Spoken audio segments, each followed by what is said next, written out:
Hi guys.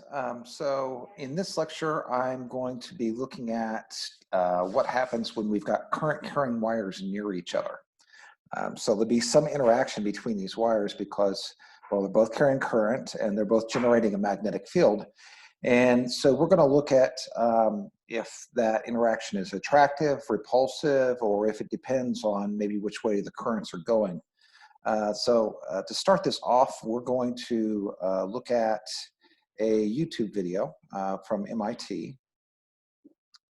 And this is a demonstration that I would have shown in class. So we will check this out.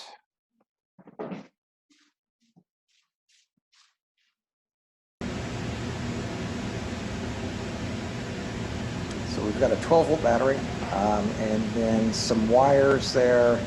And it says that if we pull the switch forward, then the wires are in series.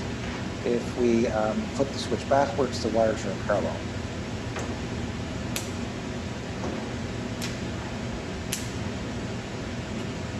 So apparently for one configuration of the switch, these wires attract each other. For the other configuration, they repel.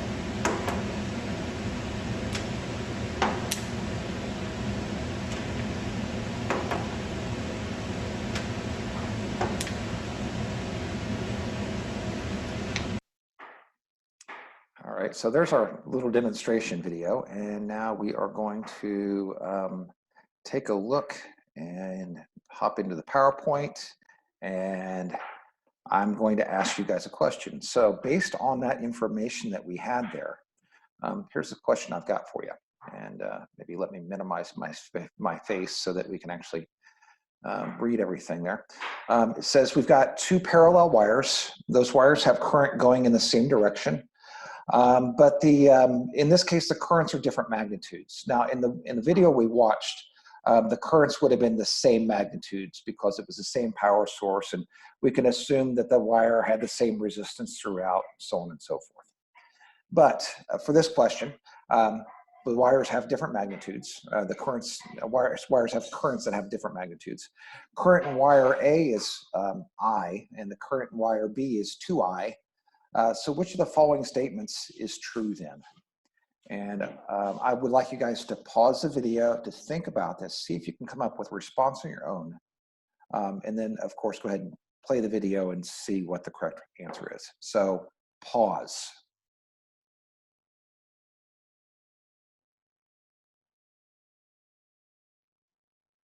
Okay, so I wonder how many people are actually pausing the video when I ask you guys to do that, but we'll assume somebody's playing along. All right, the answer is that both wires attract each other with the same amount of force. There were really only two options that would have worked on this particular question, two possible correct answers. Based on the physics that we know already from 111 and from all of our discussions this semester. The two possible correct answers are choice B or C. Why do I say that's the only two realistic options here? Well, because of Newton's third law. And remember, Newton's third law says that if object 1 acts on object 2 with some force, then object 2 is going to act back on object 1 with the exact same force, just in the opposite direction. So these wires are definitely exerting the same amount of force on each other. The question is, are they repelling each other with the same amount of force, or are they attracting each other with the same amount of force? Well, the answer is that they're attracting each other with the same amount of force. In the video, this is the situation where the wires were in parallel. So when the switch, I believe, was forward, the current was running through these wires. These wires were in parallel. The current was running in the same direction, and as a result, they attracted each other. On the other hand, when the wires were in series, basically when we had a loop and one wire immediately followed another one in series, the current ran in opposite directions and they repelled each other. Okay, that's great. We may have seen that. We may have picked up on that. That's fine. If we did, if we didn't, that's fine too. But let's look at the underlying physics on why that happens. So the reason it happens is because of the magnetic field that each one of these wires produces. And so here is, maybe we'll call this, there's two wires here. We'll look and we'll say that this is wire 1 and this is wire 2 right here. And my question is going to be now, what is the direction of the force wire, yeah, it's not the way you spell wire, wire 1 exerts on wire 2? And that's a question. So we need to put a question mark there.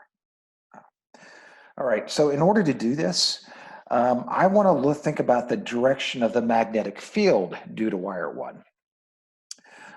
So if I'm thinking about the direction of magnetic field, well, where am I interested in the magnetic field that wire 1 produces? I'm interested in it on the right-hand side of it, because I want to know what the direction of the magnetic field that wire 1 produces over in wire 2's vicinity.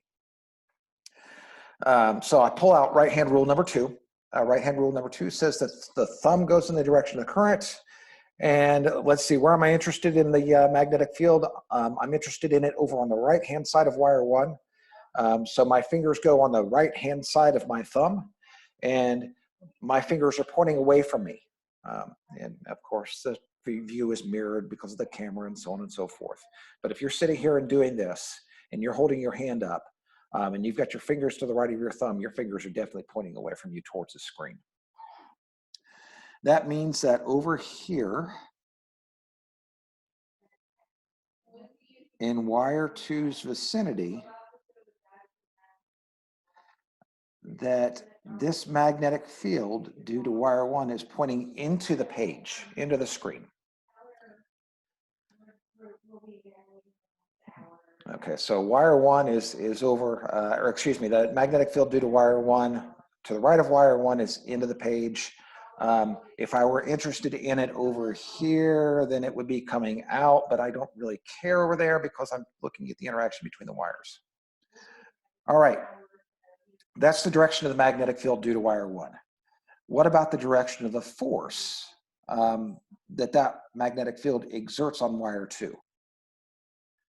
Well, recall for this, what the force is: I, L, B, sine theta, force on a current carrying wire due to a magnetic field, right? But we're not actually going to be doing the math, developing a formula on this. We're just looking for qualitative understanding, conceptual understanding. In order to figure out the direction of that force, we pull out right-hand rule number 1. And what does right-hand rule number 1 say when we're dealing with a current carrying wire? My fingers go in the direction of current. The palm of my hand needs to be pointing in the same direction that the magnetic field is pointing, so that I can curl those fingers in the direction of the magnetic field. The magnetic field is into the page, so my fingers should curl towards the screen if I'm sitting here watching this. Okay, so my fingers are curling towards the screen, and then my thumb indicates the direction of the force, and my thumb is pointing to the left. So as a result, the force here that wire 1 is exerting on wire 2 is that way. It's to the left. Okay, great. So if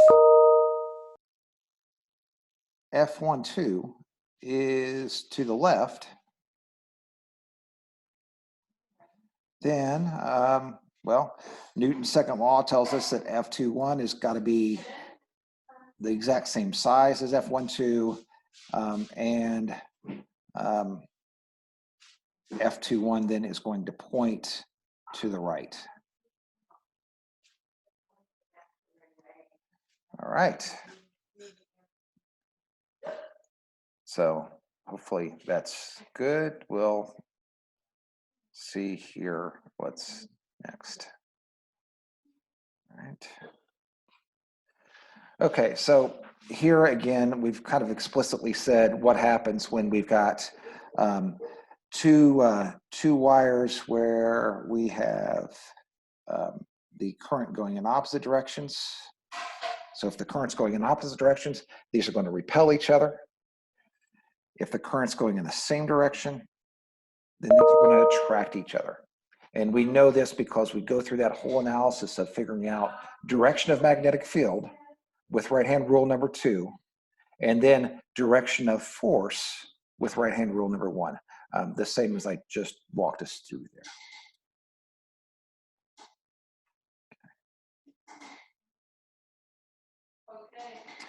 All right, so here we've got another one. It says that we've got a current carrying wire exerting a force on a current carrying coil.